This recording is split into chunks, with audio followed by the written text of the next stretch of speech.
Oi, gente, tudo bem? Prazer, meu nome é Juliane. Na verdade, eu espero que você esteja ótimo. Bom, se você for daqui de Volta Redonda, eu já te faço o convite para você vir aqui até a nossa casa, nos conhecer pessoalmente. O endereço vai aparecer aqui na tela. Se você não for de Volta Redonda, aqui da nossa região, você pode continuar nos acompanhando pelos canais online. A gente vai dar início à palavra agora, então quero pedir para você para desativar, se possível, as notificações do seu celular, para você se concentrar mesmo. Relaxa aí que eu tenho certeza que essa palavra vai ser muito edificante para você. Todo mundo se sentindo bem? Ninguém pegou virose de ninguém? Não? Todo mundo com virose em Volta Redonda? Bom que você veio, fico feliz de você estar aqui. Se você está nos visitando, como a Fernanda disse, seja bem-vindo. Espero que você tenha uma boa experiência aqui conosco. Enquanto ela estava falando sobre o filtro do Instagram aqui, eu lembrei que no Instagram só funciona na base de sorteio, né? O pessoal participa das coisas com sorteio, né? Então a gente tem que fazer sorteio para o pessoal usar o filtro do Instagram. E aí eu pensei, o que eu vou sortear? Já sei, vamos sortear um terreno no céu, né? A gente sorteia um terreno no céu para o povo poder usar o filtro do Instagram. Então se você usar o filtro do Instagram, você concorre a um terreno no céu. Brincadeira. Ai, ai. O povo tá com vergonha, né? A Fernanda não usou o filtro, tem que ter gente bonita para usar o filtro, porque essas fotos aí tá meio embaçadas. Vamos botar gente bonita para usar esse filtro, de repente o povo usa quando tiver mais gente bonita, né? A gente está no meio de uma série explorando a carta de Tiago. Uma das minhas passagens favoritas da Bíblia, do Novo Testamento principalmente, é a carta de Tiago. Um livro muito prático, muito fácil de ser entendido. E hoje a gente vai explorar um pedaço dessa carta que eu particularmente gosto muito. É um dos meus versículos favoritos, está ali, que é o versículo 13 do capítulo 2. Mas, ao mesmo tempo, é um dos versículos que mais causa confusão na cabeça dos crentes. Não é a briga de Tiago com Paulo, não é isso.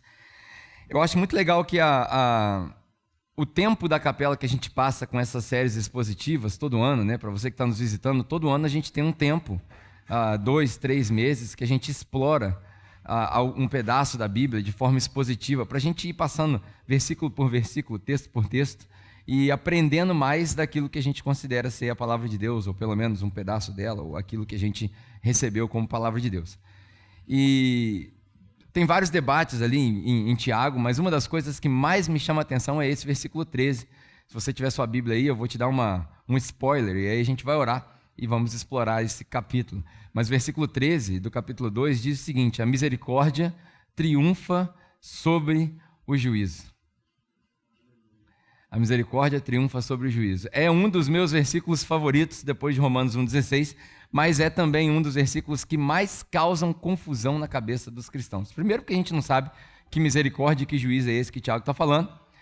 A gente pode conjecturar, a gente pode analisar e fazer conjecturas das mais diversas. Mas também, se a gente estiver certo na leitura que a gente vai fazer hoje, a gente vai ter que reaprender a ser cristão. A gente vai sair daqui de cabeça para baixo e falar, tudo que eu fiz até hoje estava errado. E eu vou precisar mudar. O que é comum aqui na capela, acontece de vez em quando, mas já estou querendo te preparar para isso. A ideia desse texto inteiro é sobre isso. E o mais interessante, antes da gente orar, é que esse texto fala para a igreja. A carta toda de Tiago fala para a igreja. A gente viu na primeira mensagem, quando a Aninha pregou a primeira mensagem, ela ressaltou bem quando Tiago escreve: Tiago, servo de Jesus Cristo, para os cristãos dispersos, a diáspora, aqueles que estavam espalhados. Então essa carta é para a igreja. E é legal porque a gente vem se encontrar aqui no domingo e a gente precisa aprender a ser igreja. Fazer igreja é fácil, ser igreja é que é difícil. E a carta de Tiago tem a intenção de ensinar a gente a ser igreja. Por isso que isso mexe com a nossa cabeça. Então vamos orar. E aí a gente parte para essa leitura de Tiago, capítulo 2. Se você tiver sua Bíblia aí, você pode deixar aberta. Pai, obrigado por essa oportunidade de se aproximar desse texto que milagrosamente foi resgatado e salvo e perpetuado até hoje, para que a gente possa aprender um pouco mais. Obrigado porque quando a gente lê as palavras que o irmão de Jesus, pelo menos nós acreditamos que é o irmão de Jesus que deixou para nós, quando a gente lê essas palavras, nós somos confrontados e quase que obrigados a nos converter diariamente. E que hoje não seja diferente, que essa leitura seja uma leitura viva, que a palavra seja viva como ela se descreve ser, que ela penetre a nossa alma, que ela seja capaz de discernir o mais profundo dos nossos sentimentos e que a gente saia daqui convertido, de novo, mais uma vez, porque essa conversão é diária, constante, é todo dia. E assim nós oramos para que o Senhor remova todo o ego, toda a autossuficiência, toda a inteligência somente humana e que nós tenhamos hoje uma revelação do alto a respeito daquilo que o Senhor tem para nós, em nome de Jesus. Amém. Amém. Vamos ler? Tiago, capítulo 2, é a leitura de hoje. Tem muita coisa para falar. Prometo tentar ser o mais direto possível. Mas fica aqui a observação. É um texto para a igreja, é um texto para você. É um texto para a gente virar de cabeça para baixo e reaprender a ser cristão. Meus irmãos, Tiago repete isso várias vezes, e quando ele diz meus irmãos, ele reforça a ideia de que somos todos parte desse corpo. O corpo está disperso. Se Tiago tivesse a intenção, ou tivesse a presunção de que a carta dele, que ele escreveu lá de Jerusalém para as igrejas, fosse permanecer viva no tempo, ele certamente teria o seu rosto, a sua face em mente, porque ele está falando contigo. Meus irmãos, como crentes no nosso glorioso Senhor Jesus, não façam diferença entre as pessoas. Vamos parar por aqui. Esse primeiro versículo do capítulo 2 já é um desafio gigantesco na nossa cidade. Não façam acepção de pessoas. Não façam discriminação de pessoas.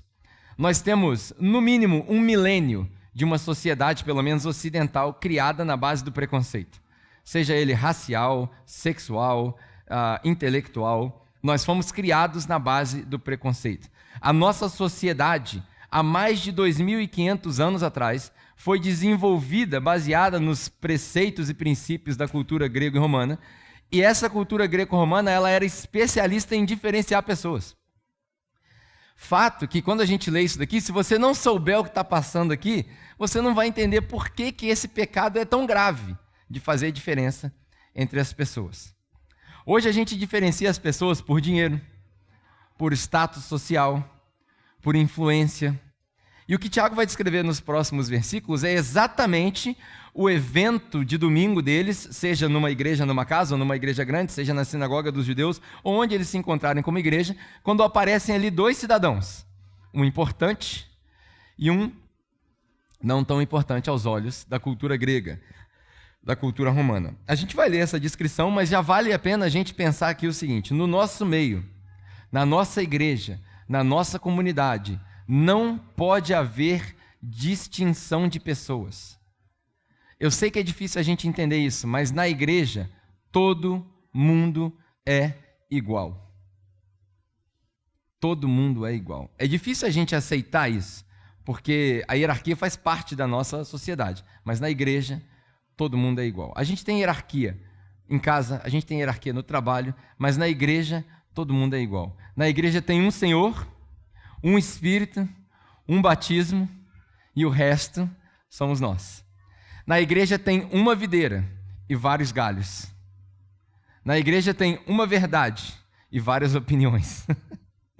Mas todos nós somos iguais. Não façam diferença de pessoas, tratando-as com parcialidade. Essa expressão da parcialidade é a chave do nosso texto. Deixa eu explicar para você um pouco do que está acontecendo aqui em Tiago, e aí você vai conseguir entender melhor a leitura. Como foi muito bem explicado na primeira mensagem, Tiago foi escrito aproximadamente 10, 15, 20 anos, no máximo, depois de Jesus ter ascendido aos céus, depois de Jesus ter sido crucificado. Aproximadamente 40, 42, 44, 45 anos depois de Jesus. Ninguém sabe ao certo. Então, Tiago era uma das cartas mais recentes. Ele ficou em Jerusalém, ele era o cara da igreja em Jerusalém. E aí ele dirigia a igreja e ele começou a escrever algumas cartas porque, muito provavelmente, isso é uma conjectura, Tiago ouviu que alguns ensinamentos se espalhavam pelas outras igrejas e, como líder da igreja em Jerusalém, irmão de Jesus, embora ele não tenha considerado isso algo que ele devesse se apegar, assim como Jesus diz em Filipenses, ele escreve para as igrejas e fala, tem algumas coisas acontecendo errado. Quando vocês chegarem nas outras cidades, quando vocês evangelizarem as outras pessoas e quando a igreja nascer nas outras cidades, vai acontecer algumas coisas que já fazem parte da nossa cultura. Lembra que o Império Romano, pelo menos dos impérios ocidentais que a gente encontra referência, foi o maior, se não foi o maior, foi um dos maiores. O mundo conhecido naquela época era dominado pelo Império Romano. E o Império Romano desenvolveu um sistema de castas, um sistema cultural de divisão social. Aproximadamente 700 anos antes de Jesus, isso começou a nascer. Quando a cidade de Roma foi fundada, e aí ninguém sabe ao certo como ela foi fundada, se foi mesmo Rômulo, se foi mito, se foi os descendentes da guerra de Trojano, ninguém sabe. Mas quando Roma foi fundada, eles dividiram a sociedade num sistema de castas que muitas das nossas sociedades levaram para frente. E para não dar aula de história aqui, eu vou ser breve, funcionava da seguinte maneira: os ricos dominavam sobre os pobres. Qualquer semelhança com a nossa realidade é mera coincidência. E os ricos, eles montaram um sistema de governo que funcionava da seguinte maneira: eles tinham os top dos tops, que eram os governadores que serviam junto com o imperador era o mor, e aí tinham alguns governadores, e ali nessa casta, na primeira casta, eles tinham o que eles chamavam na expressão deles, os equites, que eram as pessoas que tinham dinheiro o suficiente para comprar sua própria armadura, seu próprio cavalo, suas próprias armas de guerra e ter um pequeno exército, considerado sua família. Daí vem o conceito da sociedade paterna e por aí vai. Abaixo desses caras, tinham uma classe de governo que se dividia em 5 camadas, e aí, quanto mais alto, mais dinheiro, quanto mais baixo, menos dinheiro, e depois dessa classe vinha a classe dos plebes, os plebeus. Essa era a sociedade romana, 7 níveis de distinção, o topo, os equites, as 5 classes, e lá embaixo, os plebeus. Os plebeus serviam como, o nome dado para isso é clientela. Os plebeus serviam os mais ricos, e eles serviam de diversas maneiras. Empregados domésticos, fazia compra para os caras. Uma das coisas mais famosas que acontecia é que quando o cara importante, o cara que fazia parte da classe dos governadores, do Senado, que tinha influência na cidade, saía da casa dele logo pela manhã, a clientela dele... O que é a clientela? Era uma relação de troca de serviços e mercadorias, onde os patronos, esses importantes, pagavam algumas coisas, que hoje a gente chama de salário, pagavam algumas coisas para eles, e eles faziam o que os patronos queriam. Então os patronos saíam para fora da porta, e aí eles acompanhavam eles pelas cidades, pelos mercados, pelos debates, e aí toda vez que eles se envolviam num debate, a plebe, os plebeus, que serviam como clientela, e aí se ele fosse muito rico, ele tinha vários, 20, 30, 40, se ele fosse não tão rico, ele tinha poucos, eles aplaudiam e davam suporte para aquilo que ele estava falando. Isso aumentava a influência dele, e aí ele aumentava a clientela, e aí o sistema ia se desenvolvendo. Esses patronos eram famosos por ter estudado, eles conheciam filosofia, eles discutiam nos tribunais da rua, eles eram os advogados dos pobres, então eles cobravam os pobres para defendê-los nos tribunais, quando os próprios ricos da classe deles estavam tomando o terreno dos pobres. Essa é a situação que está acontecendo em Jerusalém, em Roma, e todo o Império Romano está acontecendo ali. Perseguição, por isso Tiago escreve para os crentes dispersos, porque eles tinham saído de Jerusalém. E aí começam as igrejas, e aí aparece Paulo na história. Começa a igreja em Antioquia, começa a igreja na Macedônia, começa a igreja em Corinto, começa a igreja na Galácia, começa a igreja em Éfeso. Paulo vai fazendo as viagens e Paulo está se afastando do Império Romano, porque na cabeça de Paulo está dizendo o seguinte: eu recebi um mandado, pregar o evangelho por toda a nação, por todo mundo. E todo mundo para eles era ali o sul do continente europeu e o norte da África, era o que eles conheciam. Então Paulo saía de barco, fazia uma viagem, pregava um pouco, plantava uma igreja e voltava. Saía depois disso, demorava anos. Então, enquanto Paulo ia se afastando da influência do Império Romano, na esperança de, segundo Paulo, chegar na Espanha, que era o fim do mundo, era a Espanha. Enquanto Paulo ia nesse caminho, Tiago ficou aqui em Jerusalém. E isso estava acontecendo, espantando os cristãos e os judeus convertidos dali de Jerusalém. Esse sistema de castas é o que está acontecendo aqui. Aí Tiago vai descrever esse sistema aqui. Quem não conhece história, lê isso aqui e fala: pô, o que está acontecendo? Que negócio é esse de levar os caras para o tribunal? Mas é o que Tiago está descrevendo aqui, que a gente vai ler. Ele diz assim, ó: Suponham que na reunião de vocês entra um homem com anel de ouro e roupas finas. E também entra um homem pobre com roupas velhas e sujas. Por que Tiago faz referência a esse anel de ouro? A gente está escrito anel de ouro aqui, mas isso era um anel específico. Esse anel, na verdade, era o símbolo desses que pertenciam à classe dos equites, os tops. Então, o cara que tinha esse anel, hoje, eu tentei achar um exemplo mais próximo do que seria isso hoje. E o mais próximo que eu encontro é quando alguém se torna um cavaleiro na Inglaterra. Tem uma cerimônia toda que a rainha vem, o cara se ajoelha, e aí ela coloca a espada de um lado do ombro, do outro lado do ombro, e ele recebe as honras de se tornar um cavaleiro. Quais os benefícios que um cavaleiro tem? Nenhum, na verdade. Não tem nenhum.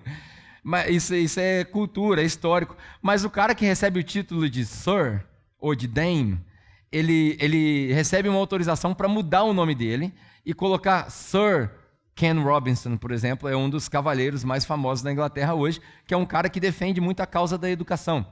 São pessoas notáveis, pessoas que, segundo a legislação do Reino Unido, precisam ter dinheiro suficiente, ó Roma aí, para manter, isso está escrito na Constituição da Inglaterra. Se você se tornar um cavaleiro, você precisa ter dinheiro suficiente para comprar sua própria armadura, o seu armamento e ter um pequeno exército. Hoje, com toda essa modernidade, isso ainda reina. Então, quando você se torna um cavaleiro, você recebe esse título, você é respeitado, enfim. Naquela época, esses equites, eles tinham um anel que os identificava. E aí, é evidente que na reunião de Tiago não participavam essas pessoas importantes. Porque Tiago, assim como Paulo, assim como Jesus, se importavam muito com os pobres. E a reunião da igreja se tornou também um refúgio dos pobres. Por isso que a gente tem a terrível mania de dizer que religião é coisa de pobre. Porque a religião, principalmente no começo, a religião primitiva, servia também como assistencialismo social. Não é à toa que em Atos capítulo 7, 6, alguma coisa assim, está rolando um problema. Que os pobres, as viúvas principalmente, estão sem assistencialismo. Então a igreja se torna um lugar onde você se encontra e fala: aqui eu encontro ajuda. Essa era a característica da igreja. Então o rico não participava das reuniões. Não era comum. Aí Tiago fala assim, suponha que no meio de vocês entra um cavaleiro, ou entra um representante da república, ou entra um médico muito conhecido na sua cidade, porque tudo isso é distintivo, você conhece, você sabe o nome, né? Ou entra uma pessoa muito importante, nos nossos dias, entra um atleta famoso, entra um artista famoso. Por mais nojo que dê falar isso, entra um pregador famoso. Entra uma celebridade gospel na igreja. E aí o que a gente faz com essas pessoas? Sala especial, comida especial. Está todo mundo tomando café coado e água. Lá dentro tem croissant e um monte de coisa.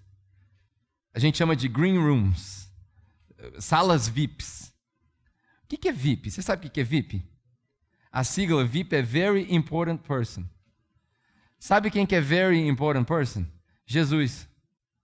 Só. O resto é tudo igual. Então a gente não pode criar essa distinção de pessoas. Suponha que entra uma pessoa muito rica, muito importante, e uma pessoa pobre. Aí Tiago descreve, olha o que vai acontecer na descrição de Paulo. Se vocês derem atenção ao homem que está vestido com roupas finas e disserem, está aqui um lugar importante para você, senta aqui na frente, senta aqui no lugar de honra. E disserem para a pessoa pobre, senta lá atrás lá. Ou senta aqui no chão aqui, senta aqui no chão que aqui tem lugar para você. Se a gente fizer isso,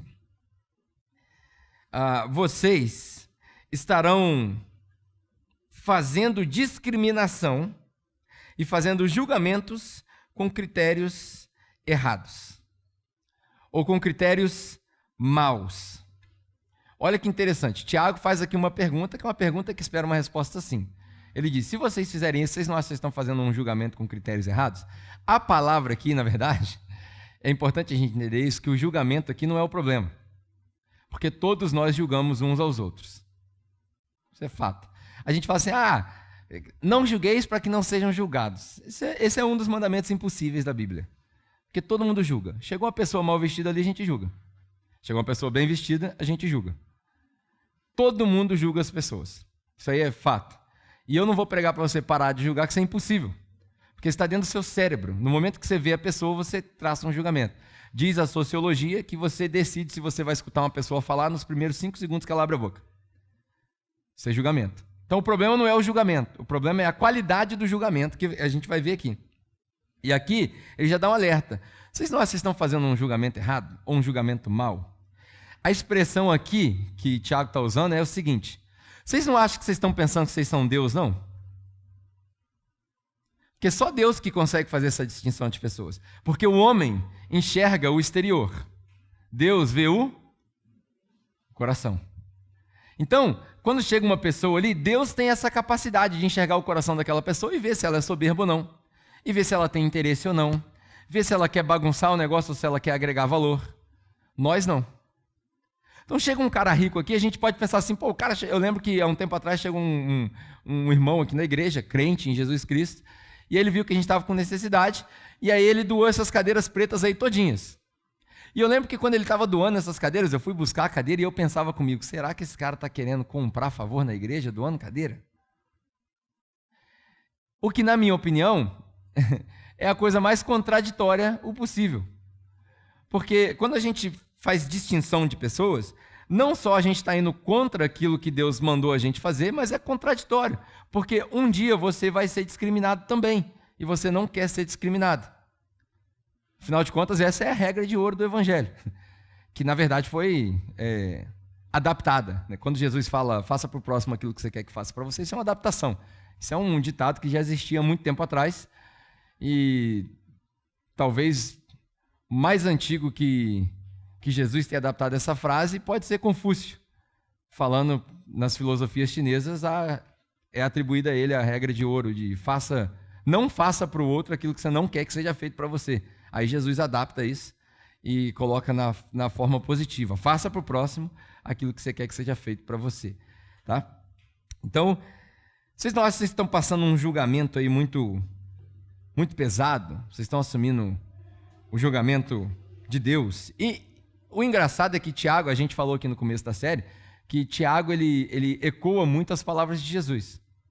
Eu lembro que Jesus ele faz a mesma coisa. Suponha que na reunião de vocês aparece um cara orando e um outro cara orando de forma mais humilde. Quem vocês acham que foi para casa de fato arrependido e perdoado? Ele dá o mesmo exemplo.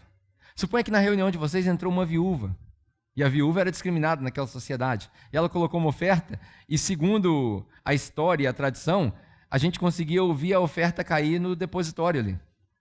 Porque a oferta das viúvas e das mulheres era feita num lugar diferente. Era no topo da galeria. Então, quando elas andavam lá, só elas estavam lá, não tinha mais ninguém lá. E todo mundo viu que ela foi para lá e conseguia ouvir aquela moeda pesada caindo. Tim. E aí, ao invés da gente ouvir a gente ouve uma moeda, o que acontece na nossa cabeça? Julgamento. Pobre. Tadinha. Estou com pena dela. Jesus já tinha alertado sobre tudo isso, sobre essa distinção de pessoas. Aí o versículo 5. Ouçam bem, meus amados irmãos. Deus não escolheu os que são pobres aos olhos do mundo para serem ricos na fé e herdarem o reino que ele prometeu aos que o amam? Aqui Tiago faz mais uma pergunta que a resposta é óbvia. E o sermão mais famoso de Jesus, que nós chamamos de Sermão da Montanha, que na verdade não é um sermão, é uma coleção de dizeres que a gente criou a mania de dizer que foi uma mensagem só. Ali Jesus diz, bem-aventurados são os pobres, pois esses herdarão o reino de Deus.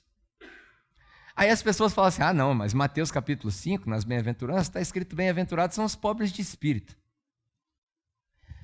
Mas se você usar o texto de Lucas, que muito provavelmente é mais próximo da realidade, porque Lucas fez uma pesquisa e perguntou para várias pessoas, ali ele faz um contraste. Bem-aventurados são os pobres, esses herdarão o reino de Deus. E ai dos ricos, porque esses já receberam a sua recompensa. E quando essa conotação é feita, você precisa entender que o contexto que Jesus está falando, ele não está falando que é uma maldição ser rico, que o rico não entra no céu. Não. Mas nas palavras de Jesus, assim como nas palavras de Tiago, assim como nas palavras de Paulo, que quando Paulo se encontra com os discípulos, ele fala que ele recebeu a mão direita da comunhão e eles recomendaram que ele não se esquecesse dos pobres, que era o que ele já tinha em mente. Então, ao longo do Novo Testamento inteiro, o pobre é sempre o alvo do evangelho. Por quê? Por quê? Isso não é uma religião segregacionista, que é só para o pobre, não. Porque naquela época, os ricos oprimiam os pobres. E os ricos, os patronos, os senadores, os que comandavam a sociedade romana, eles tinham o dinheiro e o direito de chegar para qualquer cidadão que tinha pouca propriedade e extorquir a propriedade deles e transformar eles em clientela. Então, o que mais acontecia, talvez um dos combustíveis mais fortes para a diáspora, para os cristãos fugirem, talvez um dos combustíveis mais fortes fosse a extorsão dos romanos. Tanto que quando Jesus, no Evangelho de Lucas, se eu não me engano, quando ele é perguntado pelos soldados romanos o que a gente deve fazer, ele fala, para de cobrar mais do que vocês devem cobrar. Você quer encontrar salvação? O reino de Deus chegou para vocês? É só parar de cobrar mais. Você não precisa extorquir ninguém. Quem são esses? São os equites. São esses dos anéis importantes que faziam parte da cavalaria romana que extorquiam as pessoas. É por isso que os discípulos têm um problema quando Jesus chama Mateus. Porque Mateus era um traíra. Mateus estava sentado na cabine cobrando um imposto que não deveria ser cobrado tão caro do próprio povo dele, porque ele era judeu, mas aí ele se rendeu ao Império Romano. Aliás, esse é o conceito de soberania que a gente tem na Bíblia. Soberania significa, eu faço o que eu quero, você obedece. Se você não obedecer, você morre. É daí que a gente tira o conceito de soberania de Deus. Porque o Império Romano, ele era soberano. Então ele chegava num lugar e ele avisava, falou, chegamos com a nossa cavalaria, vocês têm duas opções. Ou vocês obedecem, pagam os impostos, falam a nossa língua, adotam a nossa cultura, ou nós vamos destruir todo mundo. Homens, crianças, todo mundo, vai ficar só as mulheres, nós vamos transformar elas nas nossas esposas, nós vamos abusar delas o máximo possível, procriar, e vai ser uma tragédia. Isso é soberania. E aí as pessoas realmente, normalmente, se rendiam. Os que não se rendiam, fugiam. Essa é a realidade que está acontecendo aqui. E aí, quando ele faz essa pergunta, quando ele diz isso, bem-aventurados são os pobres. Deus não escolheu os pobres?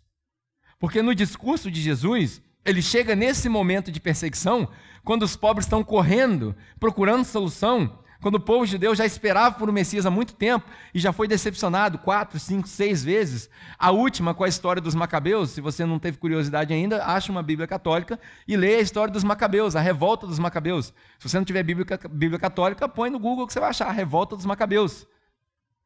Judas Macabeus foi considerado um Messias. Ele trouxe a esperança para o povo de Israel e todo mundo achou que ele ia ser o Messias que era esperado.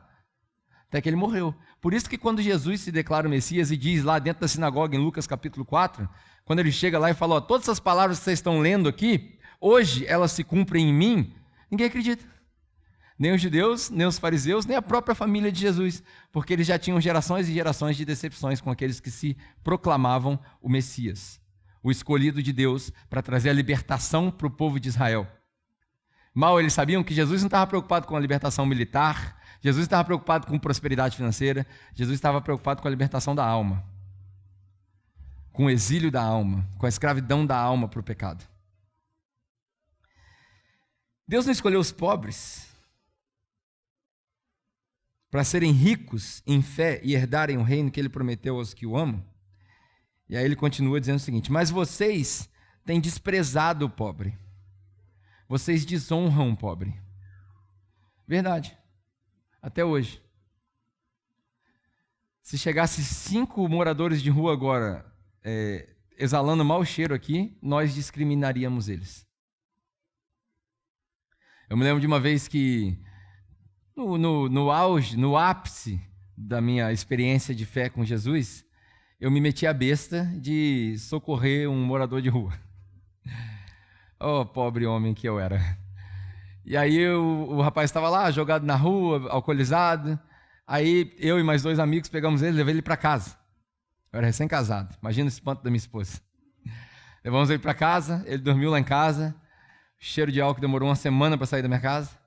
No domingo de manhã, a gente levou ele para a igreja. Maior estupidez da minha vida. Levei ele para a igreja. Quando a gente chegou na igreja um pouco mais cedo, antes da EBD, Escola Bíblica Dominical, para aqueles que são crentes de raiz. Antes um pouco da EBD, eu falei, vamos dar um banho nesse cara, né? Esse cara não pode entrar no templo. Eu já sabia que ele ia escandalizar os crentes no templo. Aí levei ele lá para trás da igreja, tinha um vestiário lá, E aí demos um banho nele. Falei para os meninos, compra um barbeador lá que nós vamos fazer a barba desse cara aqui, que ele está desacordado mesmo. Na hora que ele acordar, não vai nem se reconhecer. E aí a gente praticamente carregou ele, enfiamos ele debaixo da água gelada, com roupa e tudo. Fiz a barba do cara meio torta ali, do jeito que eu conseguia fazer. E aí não tinha como vestir o cara, né? O cara estava todo molhado. Aí o que eu fiz? Liguei para um amigo que morava perto, traz roupa para mim. Eu peguei a roupa do meu amigo, dei a minha roupa pro cara. Tinha acabado de chegar dos Estados Unidos, uma blusa do Philadelphia e um Adidas novinho. Botei a roupa no cara. O cara foi pro culto, assistiu o culto. Daniel era o nome dele, nunca esqueci. Assistiu o culto, saiu do culto, comemos alguma coisa. Na hora que eu pisquei o olho, o cara levantou, foi embora, nunca mais eu vi. Desgramado, levou minha camisa, meu Adidas. E aí, eu voltei para a igreja de noite. Na hora que eu cheguei na igreja de noite, sabe o que aconteceu comigo? Fui disciplinado. Porque eu não podia ter levado uma pessoa naquelas condições para a igreja. Essa é a realidade da igreja. Porque chegou um pobre no nosso meio e a gente discrimina ele. E se eles chegassem aqui agora? Sabe uma das coisas que mais frustra um plantador de igreja? É o fato da igreja só funcionar domingo. A gente vem aqui para se reunir, numa reunião relativamente inútil, porque tudo que eu estou falando aqui você já tem acesso, só lê na sua casa. Talvez um fato histórico que você não conheça, mas o Google está aí para isso. Mas na segunda-feira, quando o morador de rua está precisando de lugar para dormir, a gente fecha o portão. Ah, mas tem um abrigo da prefeitura. Eu sei que tem. Talvez ele não saiba. E talvez ele precise dormir aqui 2 dias para a gente poder levar ele para lá. Aí sabe qual é o problema? Não tem crente para dormir com os caras. Não tem. Porque nós somos tudo cagão. A gente tem medo. Acho que ele vai roubar. Ele vai mesmo. Se deixar ele aqui sozinho, ele leva a mesa de som, leva o microfone. Ele leva até fio do ar-condicionado. Sabe por quê? Porque é a natureza dele. Não adianta você querer fazer carinho em escorpião, ele vai te picar. É a natureza dele. Só que isso não significa que você não deve ajudar ele. É muito complicado isso daí, porque a nossa igreja é altamente ineficiente. Eu convoco vocês para a gente pagar a conta de aluguel e de salário para um exercício irrelevante. Olha que coisa. A gente devia estar pagando aluguel disso daqui para os outros dormir aqui dentro, para a gente fazer atividade, para a gente ter aula de esporte, música e alcançar a comunidade aqui. Ah, Pedro, mas aí é assistencialismo social, é ONG. Quem que está fazendo aqui no nosso redor? Não sei se você já reparou, mas a igreja está localizada num ponto estratégico. A gente vira a esquina ali, tem jogo do bicho e gente se embebedando ali no bar. Meu objetivo não é que eles parem de se embebedar, mas meu objetivo é que eles se convertam a Jesus e entendam que não precisa se embebedar. Eu não vou evangelizar ele para ele parar de beber. Eu vou evangelizar ele para ele encontrar Jesus. E aí, se ele achar que ele deve parar de beber, ele vai parar de beber. Só que se passar 2 ruas para cá para trás, aí a droga fica pior, porque ali a droga é álcool, ali para trás é cocaína. Se fossem os seus filhos que estivessem nessa condição, você ia, se você tivesse consciência, não vivesse numa situação de dependência química, você ia estar orando para que chegasse uma igreja naquele lugar. Ai, como eu queria que viesse uma igreja para o meu bairro. E a gente despreza o fato da gente ter uma igreja. Tem gente aqui orando, como eu queria que tivesse uma igreja no meu bairro, talvez nem saibam que tenha. Porque eles saem daqui, passam na frente das igrejas tradicionais, e nas igrejas tradicionais não cabe eles. E na nossa igreja não tem nem escrito o nome na frente que é igreja. Ninguém sabe o que é igreja. Por quê? Porque a gente tem vergonha do evangelho. Aí eu vou para o meu versículo favorito, Romanos capítulo 1, versículo 16. Eu não me envergonho do evangelho. Porque o evangelho é o poder de Deus para a salvação. Eu não tenho vergonha nenhuma de falar que eu sou crente. Vergonha nenhuma de abrir os braços para mim. Toda vez que eu passo numa padaria em algum lugar que tem gente sentada ali na frente, eu tenho que comprar alguma coisa para sentar com os caras. Porque pode ser a última vez que ele vai ouvir alguém falar de Jesus para ele. E às vezes nem vai falar de Jesus, às vezes ele só precisa comer pão. Aí a minha pergunta para você é o seguinte: quantas noites você está disposto a dormir e quantas cestas básicas você está disposto a doar até que a pessoa venha para a igreja? Porque não faz sentido a gente evangelizar alguém com o objetivo de trazer para a igreja. Não faz sentido nenhum, ele vai ser mais um aqui, pô. Eu vou evangelizar, eu vou te dar a cesta básica, só que é o seguinte, você tem que ir na igreja. Senão o pastor não libera a cesta básica. Troca. Basta a gente ler o Antigo Testamento, está cheio disso, Deus falando que eu não quero mais as suas ofertas. Eu não aceito mais as suas barganhas. Eu não funciono desse jeito. Aí a gente vai barganhar com um ser humano? Não, eu te dou a cesta básica se você vier para a igreja. Isso aí é política. Te dou a cesta básica se você votar em mim, pô. Não é assim. O medo que eu tenho é que se eu falar a verdade para vocês, porque eu nem comecei ainda, se eu falar a verdade para vocês mesmo, vocês desistem de ser crente. Porque a maioria de vocês, e eu estou falando vocês de propósito, porque eu não cobro de ninguém nada que eu não estou disposto a fazer, a maioria de vocês não tem fé o suficiente para andar com Jesus. Porque se eu começar a falar o que a gente deveria fazer, vocês vão desviar da igreja. Vocês não voltam mais. Sabe aquele segundo carro que tem na sua garagem? Vende. Dá aos pobres. Ou investe o dinheiro bem investido. Serve. Sabe aquela casa da praia? Que você pagou 300 mil reais para ir só no verão? Para quê? Sabe aquele objetivo de ganhar 25 mil reais quando você pode viver bem com 8? Para quê? Sabe o sofá que você comprou de 9 mil reais? Para quê? Sabe a assinatura dos 5 serviços de streaming que você tem? Netflix, Amazon, HBO, Disney e tal, que dá 200 reais no mês? Sabia que você podia alimentar uma família inteira só com a HBO que você paga?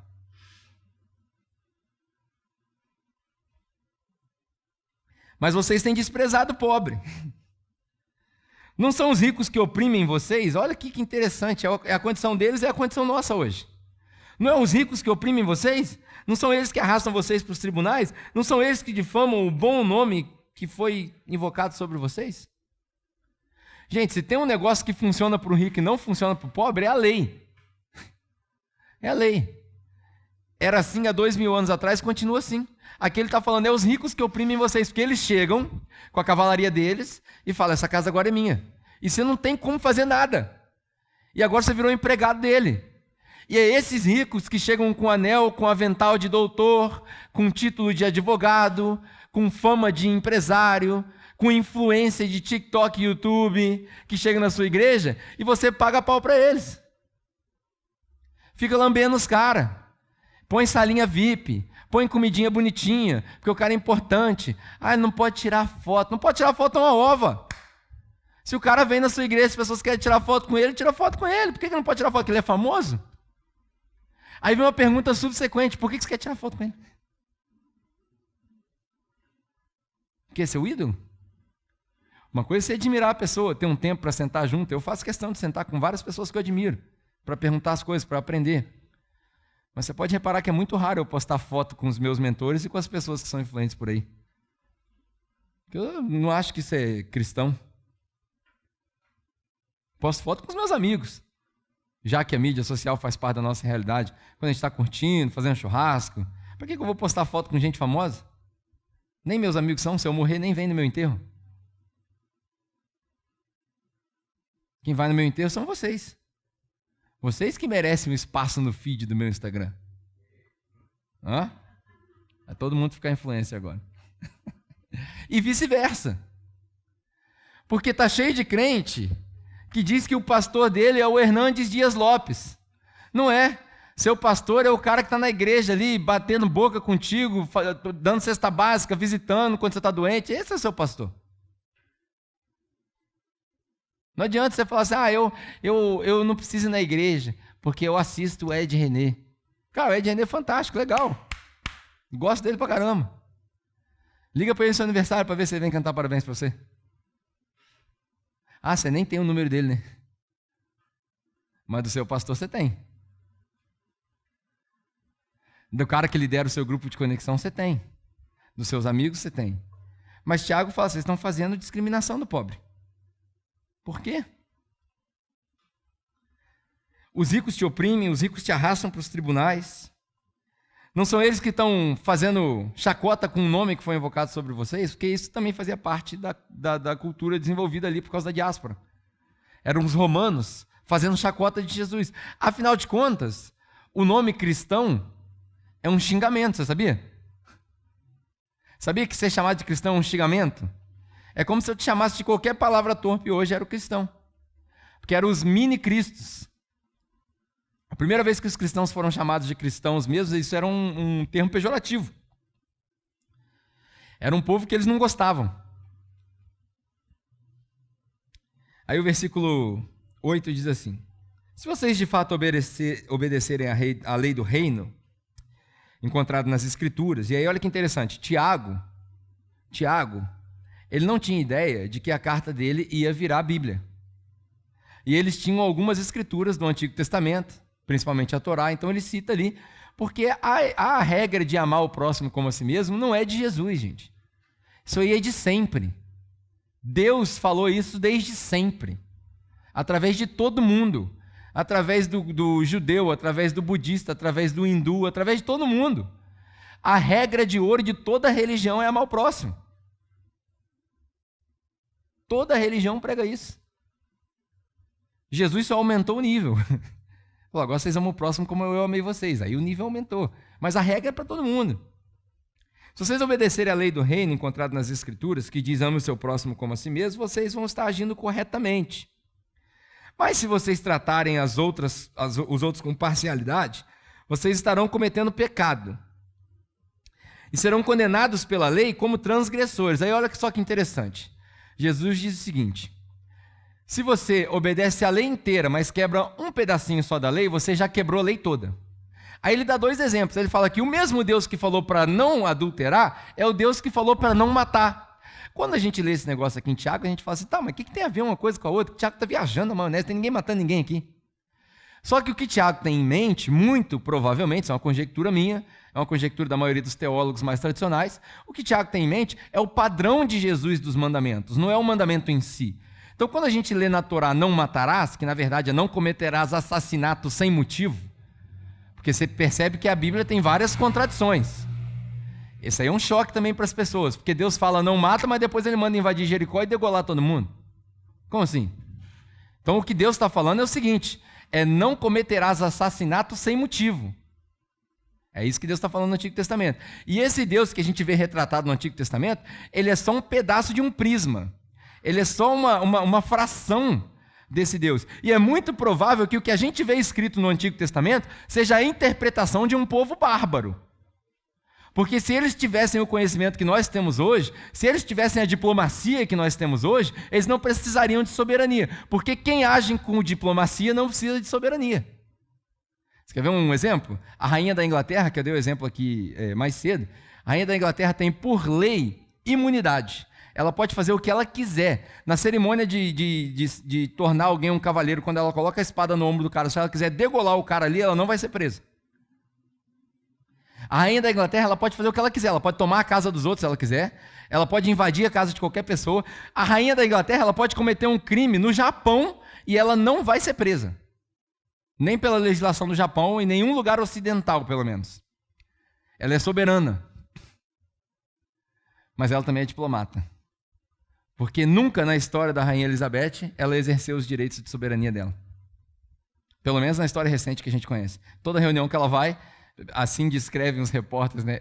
O jeito dela convencer os diplomatas é sempre uma inclinadinha para o lado, uma piscadinha, um sorriso. Isso é diplomacia. Porque quem tem diplomacia não precisa de soberania.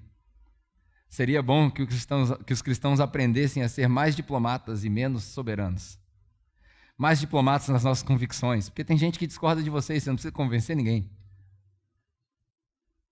Ah, eu não concordo que Jesus era isso. Tá bom, cara, como é que a gente pode viver bem nós dois juntos e através das minhas obras, olha o spoiler da próxima mensagem, através das minhas obras eu te mostrar a minha fé. Tiago é fantástico. E aí, quando ele está lendo isso daqui, ele tem em mente o padrão de Jesus, porque ele fala, o mesmo Deus que mandou não adulterar é o Deus que mandou não matar, mas ele não está falando de adultério, ele está falando de intenção do coração. Ele não está falando de assassinato, ele está falando de intenção do coração. Então o texto aqui deveria dizer para nós, que estamos 2000 anos separados de Jesus e não entendemos mais o que Jesus falava, o texto deveria dizer o seguinte, o mesmo Deus que falou para você que se você olhar para uma outra mulher, com qualquer desejo você já pecou, é o Deus que falou que se você odiar a pessoa, você já matou. É isso que o texto quer dizer aqui. O padrão de Jesus é elevado. Então essa lei aí, você já quebrou. Então quando você faz discriminação de pessoas, não pense em você que isso é um pecado rasinho, do pecadinho e pecadão. Não, é um pecadaço. Porque você já quebrou um pedaço da lei, porque o padrão de Jesus elevou a lei. Jesus é a nova lei, e ele elevou a lei. Nossa, falei igual a Dilma agora, né? Jesus é a nova lei e ele elevou a lei. Ai, ai. Quando ele fala o mesmo Deus que falou para vocês não matarem, provavelmente ele está fazendo uma alusão ao sentimento que os judeus convertidos e os cristãos tinham em relação a Roma. Ódio. Esses caras tomaram tudo que a gente tinha. Não é à toa que o incêndio que aconteceu em Roma, alguns anos depois do que Tiago escreveu, foi atribuído aos cristãos, porque tinha essa relação de ódio. Claro, os caras estavam sendo extorquidos. E aí Tiago fala, não, vocês não podem ter esse sentimento, porque esse sentimento aí já é uma discriminação. Vocês precisam se livrar desse sentimento. Se você comete adultério, se você não comete adultério, mas comete um assassinato, você se torna transgressor da lei. E aí, para a gente acabar, Tiago fala o seguinte: falem e ajam como quem vai ser julgado pela lei da liberdade. Pausa estratégica aqui. Quem vai ser julgado? Quem vai ser julgado? Todo mundo vai ser julgado.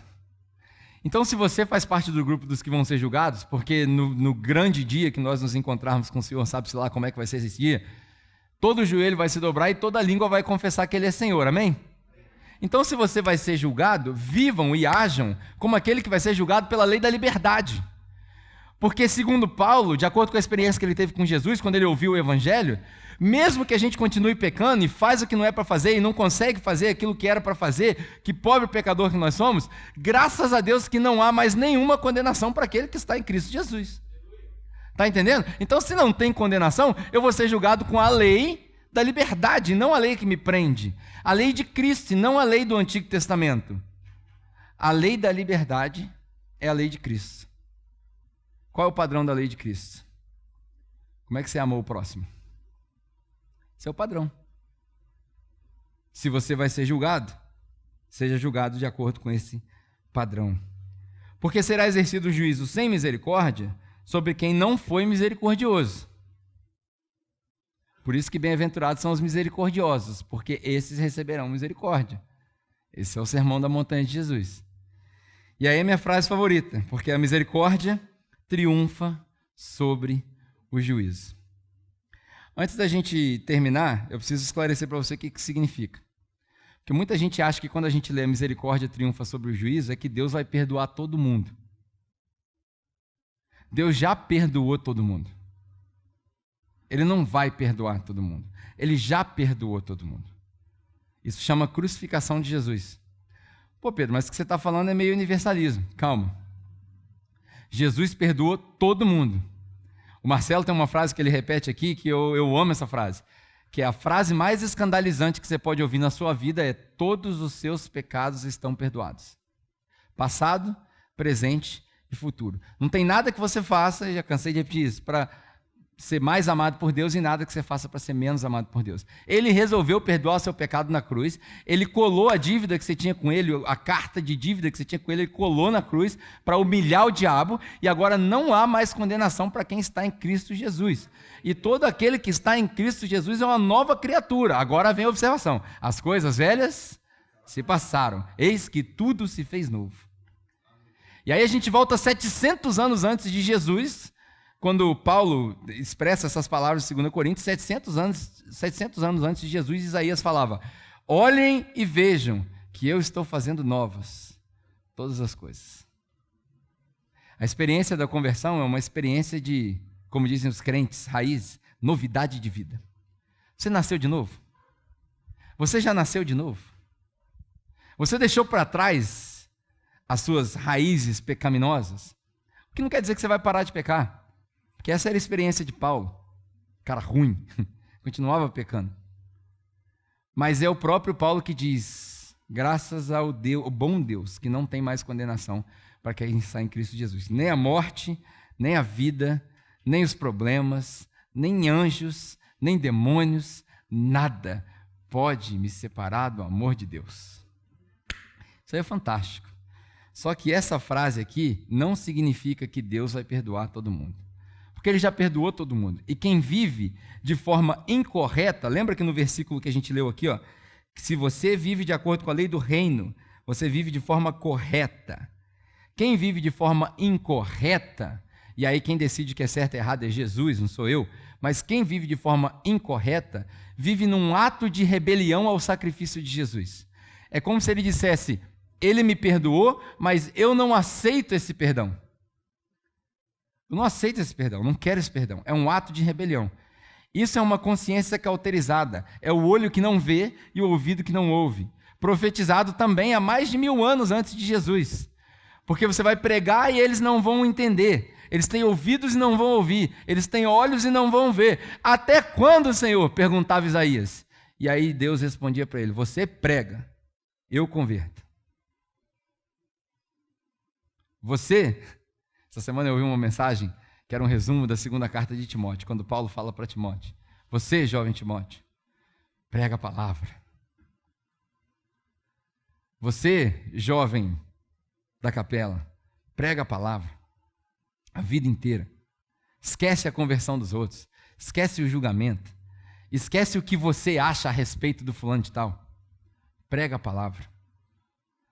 Esse último versículo significa o seguinte, a misericórdia triunfa sobre o juízo. A minha misericórdia, porque bem-aventurados são os misericordiosos, porque foi exercida misericórdia para conosco, porque Jesus, sendo soberano, ele podia me esmagar e me eliminar e acabar comigo, mas ele teve misericórdia comigo, e pelo fato dele ter tido misericórdia comigo, eu tenho misericórdia com outras pessoas. Então, a minha misericórdia, ela passa por cima do juízo de Deus para comigo. É isso que essa frase aqui quer dizer.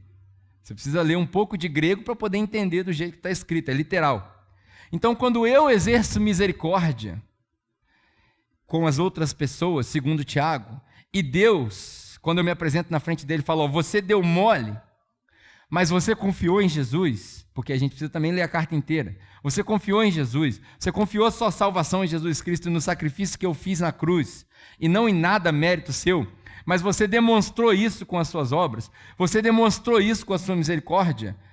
Quando você demonstra com a sua misericórdia, embora eu queira te terminar agora, por causa do sacrifício de Jesus e por causa da sua misericórdia, que você não foi extremamente justo, que você não estava preocupado só com o que era certo, porque nem sempre, olha o que eu vou falar aqui, isso aqui é extremamente contraditório, nem sempre o que é certo é o melhor naquele momento. Vou te dar um exemplo. A pessoa está com um ente querido, no estado terminal de câncer, não tem volta. O médico deu horas para a pessoa. Não tem volta. É a hora daquela pessoa. Aí você chega no hospital para a pessoa que está esperando com ela e fala assim, o certo é que ele vai morrer. Não é o melhor. É certo, mas não é o melhor.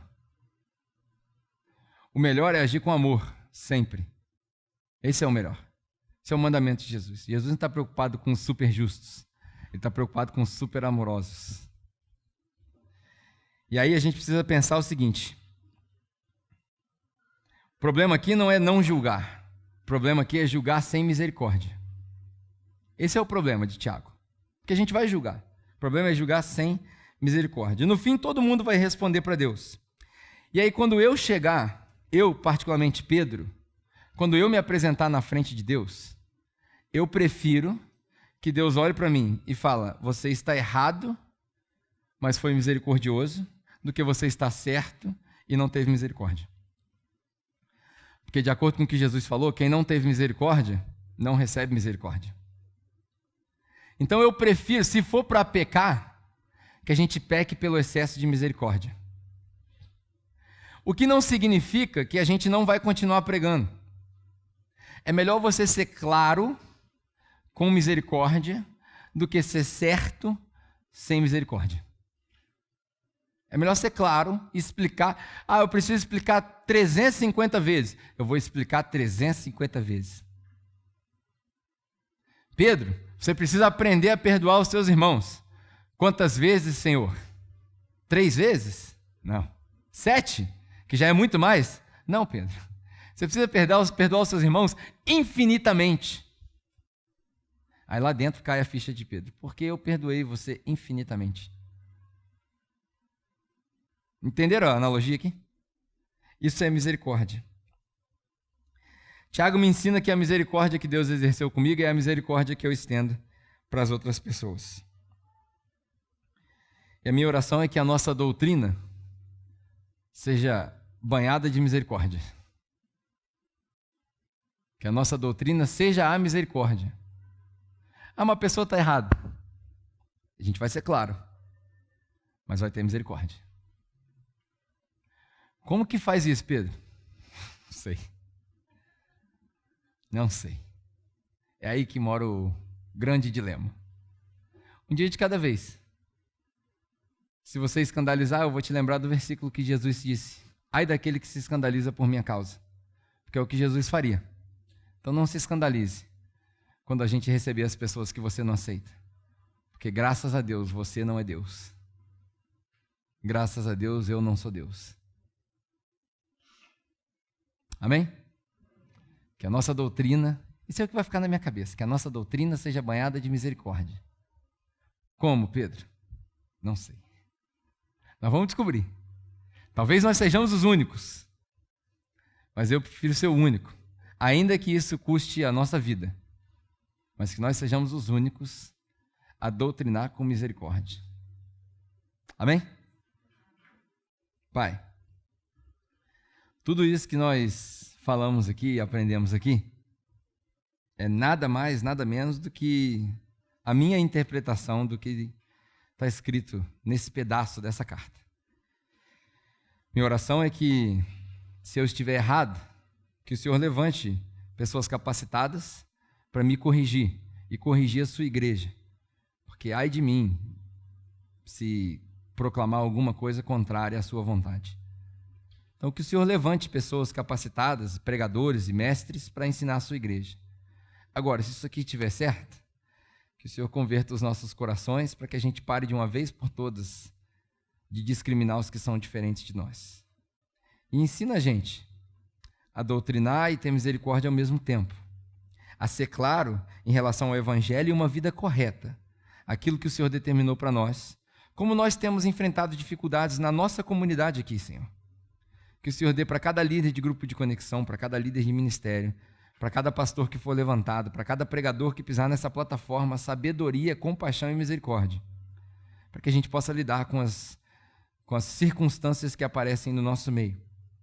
Mas que, acima de tudo, depois de toda clareza, toda explicação e toda doutrina, o amor e a misericórdia sejam suficientes para nos manter unidos. Porque o que nos une não é uma convicção doutrinária, é um ato de amor. E que esse ato de amor continue nos mantendo unidos. No nome do seu Filho Jesus, que é acima de todo nome e de toda autoridade. Que nenhuma outra convicção seja a base doutrinária dessa igreja chamada Capela. E sim, o amor e a misericórdia de Jesus. Amor suficiente para ensinar o que é correto e amor suficiente para acolher o que está errado. Misericórdia. Amém. Deus te abençoe. Tenha misericórdia. Nos vemos no próximo domingo ou nos próximos encontros. Gente, eu espero que vocês tenham gostado muito dessa palavra, assim também como ela foi muito edificante para mim e para todos os nossos irmãos. Se você gostou, se foi relevante para você, já curte esse vídeo, compartilha aí com outras pessoas para que também possa alcançar outras vidas. Te convido também para fazer parte do nosso grupo de conexão, que são as reuniões que acontecem no decorrer da semana. É só você escanear esse código que está aparecendo aí na tela que alguém vai falar com você e vai te direcionar também. O grupo de conexão é muito bacana, porque se você ficou com alguma dúvida da mensagem, você pode tirar essa dúvida no grupo de conexão. A gente vai te conhecer melhor, você vai conhecer melhor a gente e a gente vai crescer junto também. Se você se identificou com o nosso projeto, puder nos abençoar, vai aparecer alguns códigos aqui na tela. É só você escanear esses códigos, claro, da maneira que você puder, se você quiser. Esse dinheiro ele vai ser direcionado para manter os custos aqui da nossa casa e também para ajudar os nossos irmãos que necessitam. Espero que você tenha tido um ótimo domingo, te desejo uma ótima semana também e espero te encontrar aqui semana que vem. Tchau! É isso que eu te digo. Eu falo de novo? Tá. De novo. Peraí, mas onde que eu parei? Vai aparecer os códigos aqui na tela, pode ver essa parte. Se quiser, que você puder,